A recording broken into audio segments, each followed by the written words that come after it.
Olha só, gente, eu quero aqui só fazer um agradecimento, né, do quadro Café com Lê. A gente tem um café da manhã especial. Que chique. Para receber aqui a nossa convidada, tá? Olha só, é De Cafeteria, isso mesmo. Tem o Instagram, tá? @De Cafeteria. E olha só, vamos mostrar aqui, gente. Olha só, os bolos, deliciosos. Então, muito obrigada por esse café da manhã especial, tá bom? Lembrando que a De Cafeteria, ela funciona de segunda a sábado, tá, gente? E trabalha com encomendas, tá? De bento cake, bolos confeitados, sobremesas, confeitaria, doces e salgados, tudo aí pronta entrega, tá? E aí você pode estar também conhecendo lá no Instagram mais delícias daqui a pouquinho, tá? Eu vou, tá bom? Produtora linda, a Brígida tá aqui. Ai, gente, eu sou chique, eu tô com a Star aqui no ponto comigo, a produtora. Brígida Gabriela. Olha só, gente, mas vamos aqui pro quadro Café com Leia. Ontem, no dia 27 de abril, foi comemorado o Dia da Empregada Doméstica, né? E essa data se celebra também, é o dia de Santa Zita, né? Que é considerada aí padroeira das domésticas. Segundo o IBGE, as mulheres representam mais de 92% das pessoas que ocupam essas funções aqui no Brasil, né? São mulheres que têm essa missão, né, de cuidar das casas, fazer os trabalhos domésticos nos nossos lares, né? É uma profissão, aliás, que eu admiro bastante, né? Porque você trabalhar dentro do espaço do outro, né, da intimidade do outro, não é fácil, não é uma missão fácil, né? Depois que agrega ali na família, ok, mas não é uma missão fácil. E aí, essas mulheres, e homens também, mas claro, a maioria mulheres são verdadeiras guerreiras, né? Então, primeiramente eu quero deixar aqui meus parabéns a todas as empregadas domésticas do Brasil, tá bom? Parabéns pela profissão de vocês, pela missão de vocês nos lares brasileiros. E a gente vai conversar sobre esse assunto com a doutora Adriana Carvalho, tá? Que está aqui ao nosso lado, nossa parceira aqui no Revista Meio Norte. Olá, doutora, bom dia. Bom dia, Liana. Prazer mais uma vez estar aqui. E também quero parabenizar todas as domésticas, né? Porque eu acredito que toda mulher, por mais que ela tenha uma outra profissão, quando chega em casa, acaba também virando a sua própria doméstica, né? Então, parabéns a essas bravas mulheres, essas guerreiras. Olha só, doutora Adriana, eu queria começar perguntando, né? Acho que muita gente sabe, mas às vezes fica ali confuso. O que a empregada doméstica tem de direito, o que não tem? É a carteira assinada. E esta carteira assinada, esse registro na carteira de trabalho, traz diversos direitos, né? Que foram adquiridos, sim, inclusive, aqui no Brasil. Eu queria que a senhora começasse pelo menos falando dos principais direitos que esses trabalhadores têm. Muito bem, a empregada doméstica até 2015 tinha menos direitos trabalhistas que os demais trabalhadores urbanos e rurais. E logo que em 2015 foi editada uma lei, que agora não me recordo exatamente o número dessa lei, mas enfim, esta lei trouxe para as empregadas domésticas todos os direitos que estavam previstos no artigo 7 da Constituição Federal, que era para os trabalhadores urbanos. Então, assim, elas passaram a ter direitos que até pouco tempo atrás, ou seja, em 2015, elas não tinham, como auxílio acidente, como hora extra, como a licença já tinha. Os direitos dos trabalhadores de férias. Carteira assinada, sim, elas já tinham direito às férias, mas existem alguns direitos. FGTS veio depois, sim. As trabalhadoras domésticas, elas não tinham direito ao FGTS, mas é bem anterior a 2015, certo? Mas elas passaram a ter esse direito, adicional noturno, certo? Então, foram direitos que elas foram conquistando, graças a Deus, e hoje não é apenas a carteira de trabalho que deve ser registrada, né? Lógico que todo aquele que faz o seu serviço mais de 3 dias no ambiente familiar, 3 dias por semana no ambiente familiar, ele se configura como empregado doméstico, né? E daí surgem todos os outros direitos, como salário maternidade, 13º, férias, 1/3 de férias, certo? Descanso semanal remunerado. Salário família, né? Salário família. Então, todos esses direitos que os outros trabalhadores tinham e que elas não tinham, elas conquistaram ao longo de todo esse período em que as mulheres vêm trabalhando. E quando eu digo mulheres, eu não quero apenas limitar a mulher, porque existem empregados domésticos. E detalhe, empregado doméstico é uma designação que não se dá apenas para quem trabalha em limpeza. Quais são as funções? Motorista? Motorista, desde que aquele profissional desempenhe sua atividade para uma pessoa física ou para uma família, ele se constitui em empregado doméstico. O jardineiro, o motorista, certo? Essas pessoas que prestam serviço, aquele cuidador do idoso. Então, esta pessoa que presta serviço no âmbito familiar acabam se configurando como empregado doméstico. Doutora Adriana, a senhora falou da questão aí da até 3 vezes na semana. Aí eu ia perguntar, o que vamos vai diferenciar aí a diarista, né, do empregado doméstico, no caso? Muito bem. A diarista, em termos previdenciários, ela é uma contribuinte individual. Por quê? Porque ela própria tem a obrigação de pagar o INSS dela. Então, soma até quantos dias? É isso? 3? 2 dias na semana não é empregado doméstico. A partir de 3 dias se configura empregado doméstico, certo? Então, assim, o empregado doméstico, ao contrário da diarista, ele não é o contribuinte individual e ele não tem a obrigação de contribuir para o INSS, Por quê? Porque o seu empregador vai reter a contribuição previdenciária e repassar. É tanto que, se você, empregada doméstica, está trabalhando numa casa, tua carteira está assinada, o teu patrão está retirando a tua previdência quando você vai receber seu salário, está lá descontado, né?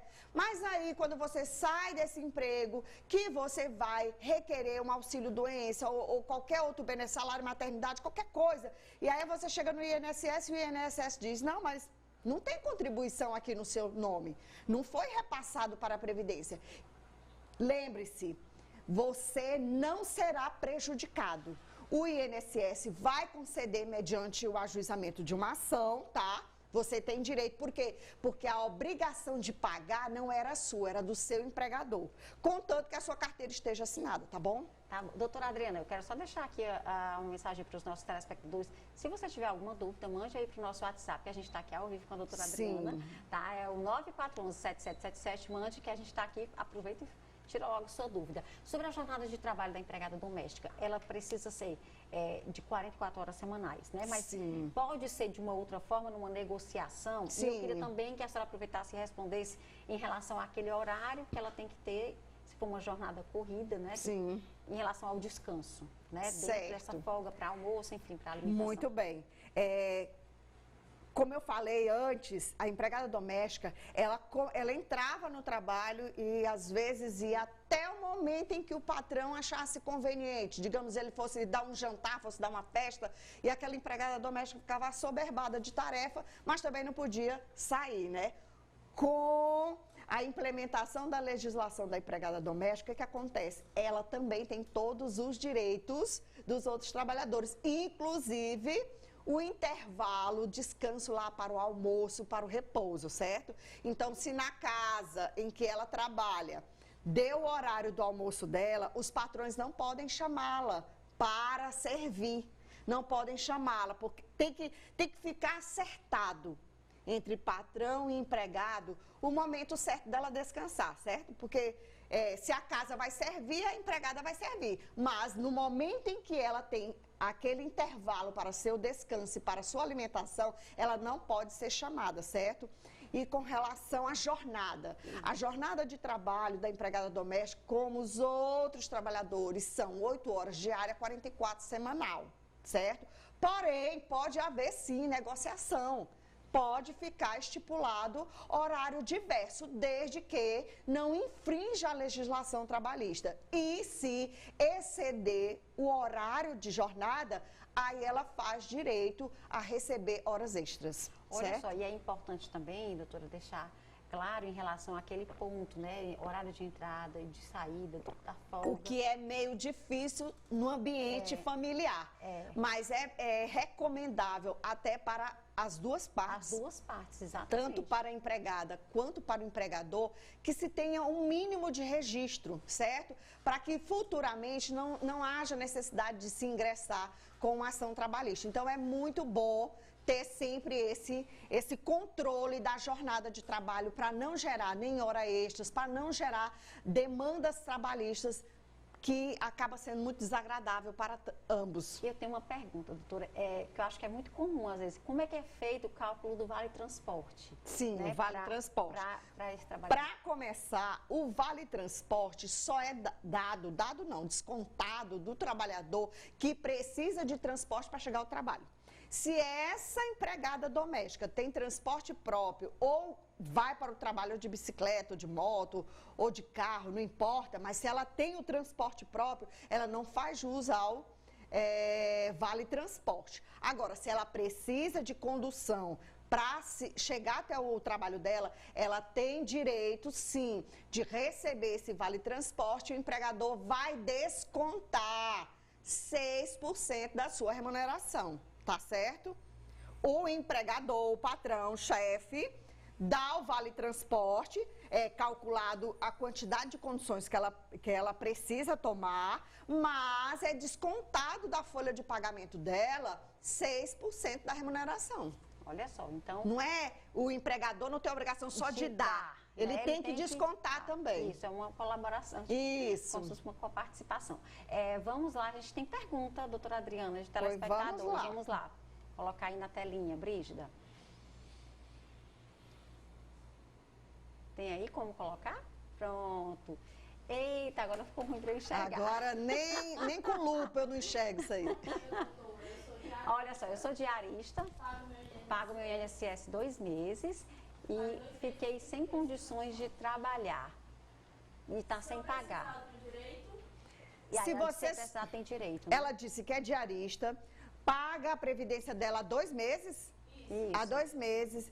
Está desempregada. Isso. E está sem pagar. E está sem pagar. Pois olha, deixa eu te dizer. Com 2 meses de pagamento, você não tem direito a auxílio doença, salário maternidade, não tem doença, a não ser em caso de acidente, você ainda está coberta porque você pagou 2 meses, contanto que esses 2 meses seja imediatamente anterior a essa data que nós estamos, tá? Porque se foi 2 meses há algum tempo atrás, você acabou perdendo o vínculo com a Previdência. Então, assim, se você pagou 2 meses, mas está sem condição de pagar, infelizmente você vai perder seu vínculo com a Previdência e futuramente você não vai poder usar nada da Previdência. O ideal é continuar pagando. E como diarista, você pode abrir um e-mail. Ela fez uma retificação, ó. Diga. Olha, eu pago o INSS faz 2 meses, ela corrigiu, que estou sem pagar. Já tem mais de 10 anos que ela paga o INSS, está há 2 anos sem pagar. Ela quer saber, 2 meses, perdão,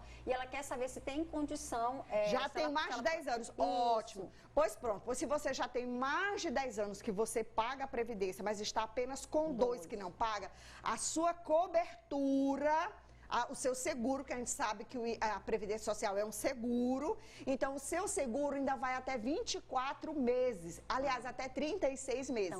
Então daqui a 3 anos, desta data de 2 meses para trás, você está protegida caso você venha precisar de algum benefício previdenciário. Pronto. Se o INSS negar, doutora, você pode recorrer à justiça porque você já pagou mais de 10 anos, tá bom?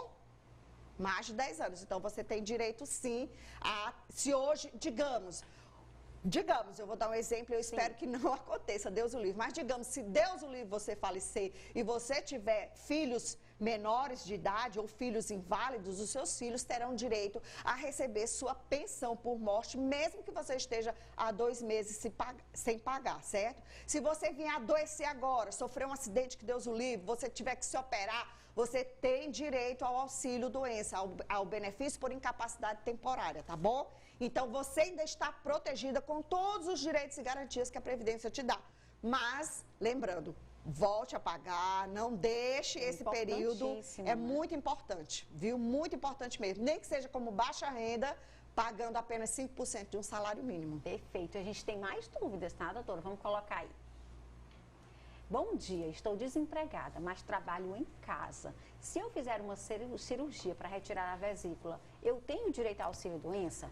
Bom, você só me disse uma coisa, que está desempregada e que se precisar fazer uma cirurgia tem direito a alguma coisa. Ela já contribuiu, né? Pois é, a minha pergunta para você seria, você tem contribuições previdenciárias?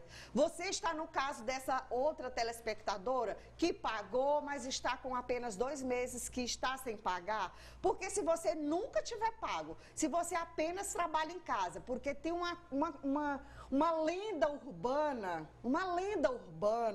que diz que a pessoa completando a idade, ela pode se aposentar. Tem outra lenda urbana que diz que se a pessoa se acidentar sem pagar a previdência, ela pode ir no INSS e requerer um benefício. Gente, esqueçam isso não existe, isso não é verdade. Se você não tem vínculo com a Previdência Social, você não tem direito a nada, a não ser um benefício assistencial que é pago às pessoas carentes. Que é o LOAS, né? É o LOAS, BPC LOAS, tá bom? Então por que eu não posso dizer que você tem direito ou não tem direito? Primeiro porque você não me disse que contribuiu. Se você contribui, aí sim você tem direito. Se você não contribui, você não tem direito. Olha só, tem mais uma pergunta, vamos lá. Vou cair na telinha.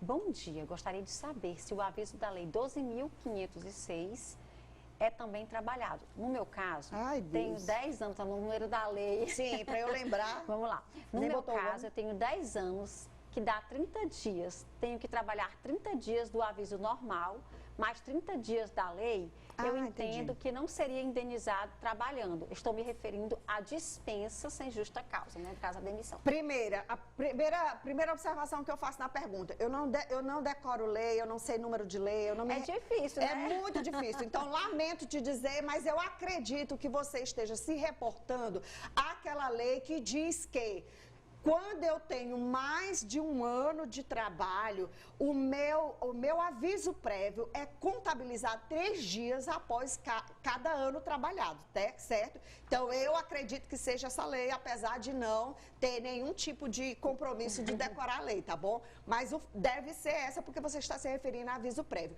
Então, se realmente você tem mais de 1 ano que trabalha num lugar, numa casa, numa empresa, enfim, você faz jus a cada ano trabalhado que exceda 1 ano, há 3 dias para ser colocado no seu aviso prévio. E esses dias a mais que é colocado no seu aviso prévio, sim, serão contabilizados financeiramente para você receber um aviso prévio maior. Olha só. Doutora, a gente tem mais uma pergunta, mas eu tenho só uma pergunta. Quais são os direitos nesse caso aí? Demissão por justa causa ou sem justa causa do empregado doméstico? Aliás, demissão sem justa causa, dispensa, né, do trabalho. Quais são os direitos dos empregados domésticos? Bom, assim como os outros empregados, todos aqueles que são demitidos sem justa causa, ou seja, quando você não deu causa para ser demitido, você tem direito ao aviso prévio, você tem direito a férias, 1 terço de férias, 13º, FGTS, certo? No caso, é 13º salário família, né? 13º proporcional. Se tiver férias vencidas, ou seja, o teu patrão não te deu as férias, você tem direito de receber em dobro, certo? Mas, se eu for demitido, digamos que você cometeu uma falta grave, o seu patrão vai lhe demitir e vai demitir por justa causa. Detalhe, lá no anterior, no sem justa causa, também tem direito a FGTS ao saque de 40% da multa do FGTS, tá bom? E o empregado que é demitido por justa causa, ou seja, aquele que cometeu uma falta grave, passivo de demissão, ele só vai ter direito a saldo de salário, tá? Não vai receber FGTS, não vai receber férias vencidas, recebe. Mas os outros direitos trabalhistas, ele não vai poder fazer, receber esse dinheiro, tá? Receber esse valor. Tá bem. Vamos lá, colocar mais dúvidas, tá? Vamos lá, eu gosto de responder. Bom dia, queria saber se eu posso contribuir com o INSS. Eu recebo o BPC da minha filha e eu nunca trabalhei, só cuido da minha filha. pode, né? Você não pode, você deve. Ah, olha. Você não pode, você deve, amiga. Sabe por quê? Porque você não trabalha, porque certamente cuida de uma filha que deve ter algum tipo de problema que exige a sua presença contínua. Então, você recebe um BPC Loas, você, porque é representante legal da sua filha. Porém, se a sua filha, que eu não quero, Deus o livre, vier a falecer, você não vai ter esse benefício. Mas se você contribui para você, você vai ter direito aos seus benefícios previdenciários. Doutora, e só lembrando, eu não sei se você tem atualizado, mas a contribuição, tipo, para quem, pelo menos com um salário mínimo, não chega nem a R$100. Se essa pessoa for baixa renda, comprovadamente, com cadastro único, ela só vai pagar 5% de um salário mínimo. Que é o que é 5% de um salário mínimo? Eu realmente não sei. Mas se o salário mínimo é R$60. É mais ou menos isso. Pronto. É R$60, certo? Olha só, então... Vale a pena. Vale, doutora, vale muito a pena, gente, porque isso é ilusão, como a doutora falou aqui, achei bem interessante, essa lenda urbana, ninguém consegue se aposentar. Não. E eu conheço várias pessoas, né, que durante anos não colaboraram. Liana, é comum as pessoas acharem que porque envelheceu, porque adoeceu, aí eu vou bater na porta da Previdência. Como, amigo? Você não contribuiu, como é que a Previdência Social, o nome já diz, INSS, Instituto Nacional do Seguro Social, certo? Então é seguro, eu só tenho a cobertura do seguro se eu tiver o pagamento, se não tiver pagamento não tem seguro. É assim que funciona, infelizmente, né? Doutora, eu quero dizer, tem muitas perguntas, a gente não vai conseguir atender, mas a gente tem aí uma forma da senhora poder entrar em contato com essas pessoas, deixando seu Instagram, tá? Certo, deixa aí. Então, olha só, bem. Vamos lá, doutora Adriana Carvalho, olha, Adriana Coll é o meu Instagram, meu nome é com I mesmo, mas infelizmente quando eu fui fazer não tinha mais como fazer com I, né?